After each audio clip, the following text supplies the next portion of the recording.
So over the last few weeks of class, we're going to focus on contemporary approaches or methods to apologetics.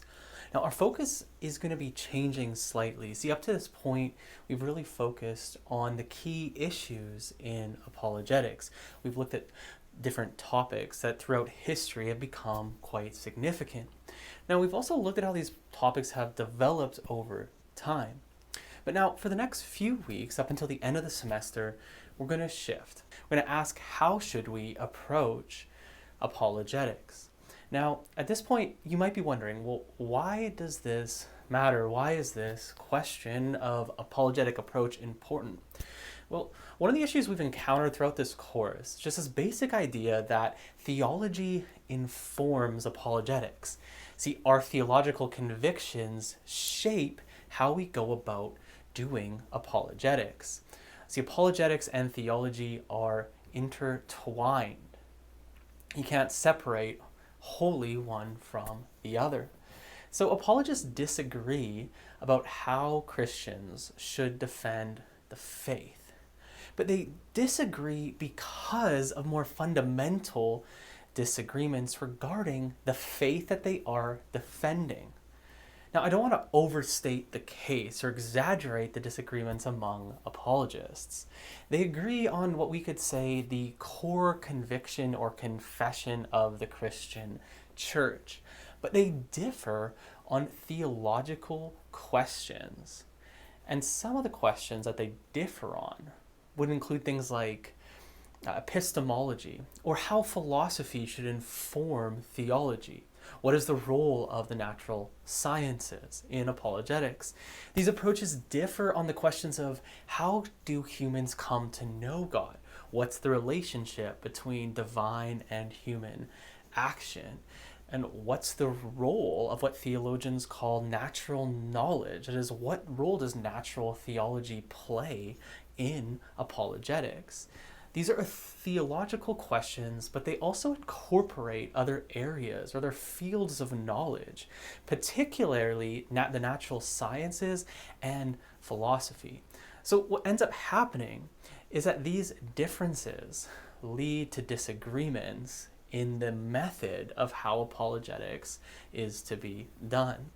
Now, so as we study these different approaches, these contemporary approaches to apologetics, I want you to pay particular attention to the theological and philosophical presuppositions of the different apologists that we study.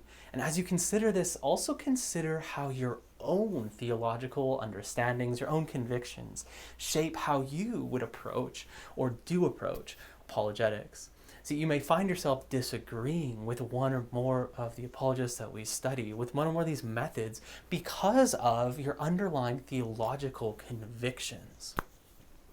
So we're going to look at 5 major approaches to apologetics: the classical method, the evidential method, the cumulative case method, the presuppositional method, and finally, Reformed Epistemology.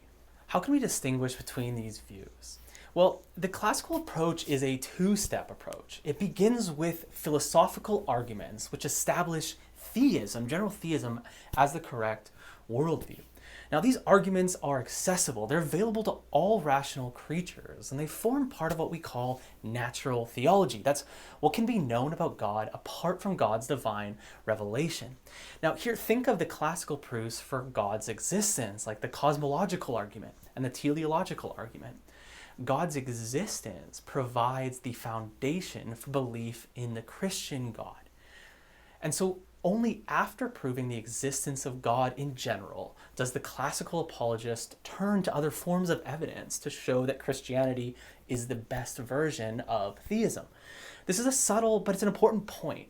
The classical method is not concerned to defend the truthfulness of Christianity. Not initially. Instead, the first step is to defend that God exists. This initial step, then, is followed up with a second step of defending the truthfulness of Christianity.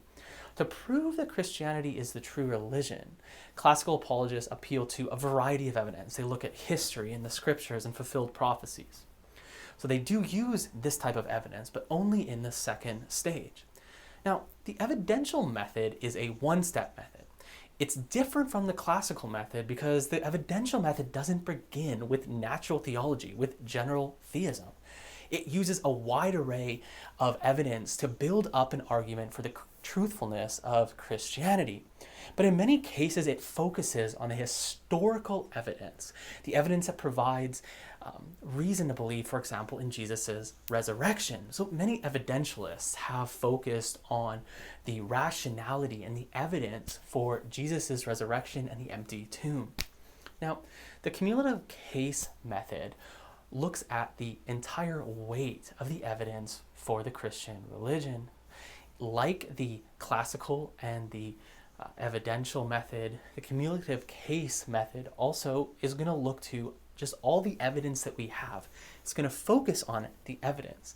And underlying this view and the other views, the evidential and the classical, underlying these views is this positive view of human reason. That is, the classical and evidential and the cumulative case apologists all assume that our reason will allow for us to look objectively at the facts.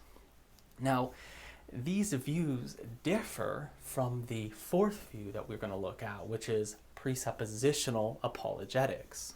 The presuppositional approach to apologetics rejects this idea of this sort of neutral ground between believers and unbelievers. Now, the first three views, again, the classical, the evidential, and the cumulative case, they all place a significant weight on the evidence, historical or other, that we can use to support Christianity. These approaches assume that people are able to understand and accept these various forms of evidence. Now, the presuppositional approach sees sin as distorting human reason. Because of sin, every single person suppresses the truth. Because of this, we shouldn't try to convince others or provide evidence for faith, because other people are simply not in a position to receive this evidence. Unbelievers operate with a different worldview, and they understand the world through this particular lens. So where does this leave us? Well, rather than provide evidence for the faith, the presuppositionalist tries to show the inconsistencies of holding a non-theistic or non-Christian worldview. The presuppositionalist might focus on the tension, for example, of holding that morality is entirely subjective. They might focus on the instances of evil that seemingly everyone agrees with, thereby bringing up this inconsistency. Well-known presuppositionalist apologists include Cornelius Van Til and Greg Banson. The last method we want to consider is Reformed Epistemology. Reformed Epistemology challenges assumptions regarding evidence and faith. According to Reformed Epistemology, the reasonableness of the Christian faith does not depend on evidence at all. Belief in God is what they will say or call properly basic. It's a belief that provides a foundation for other beliefs, but does not depend itself upon evidence. So this approach begins with this foundational idea of a sense of divinity, what John Calvin called a sensus divinitatis. Every person possesses this innate cognitive faculty that leads us to hold belief in God.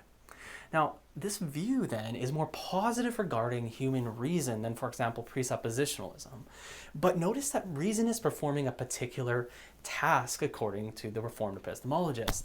Reason remains reliable in this way. It grasps the foundational knowledge of God, even if other beliefs are affected by sin. Where does this leave apologetics? How should we try to convince people to defend the faith? Well, rather than taking a combative or argumentative stance, Reformed epistemology centers on cultivating the awareness of this sense of God, this sense of divinity. And so we lead others into a place where the sense of divinity is more evident. So, for example, some apologists will talk about the importance of nature and creation in pointing to God. The five major approaches that we discussed today, the classical, the evidential, the cumulative, the presuppositional, and Reformed Epistemology, each of these approaches offers distinct perspectives on how to engage with apologetics in the contemporary context. Classical apologetics begins by establishing the existence of God, and it does so through natural theology. While evidential apologetics, again, it's a one-step method, emphasizes historical evidence, especially the resurrection of Jesus Christ. Now, the cumulative method aims to show that Christianity best explains human experience, and it does so by considering just a wide array, the full spectrum of evidence for belief in God. The presuppositional approach rejects neutrality. It rejects this idea that we can approach facts objectively.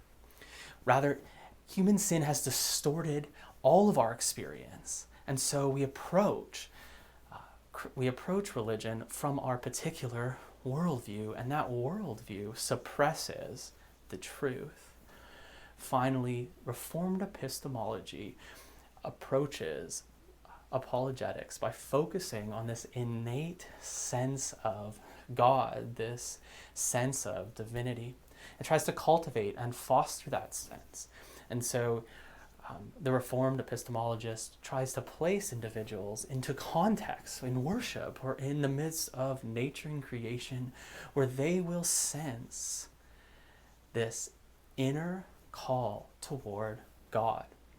So as you read and study each of these different approaches, I hope that you'll also consider your own theological convictions and how those will lead you to be more attuned to one or another of these different approaches.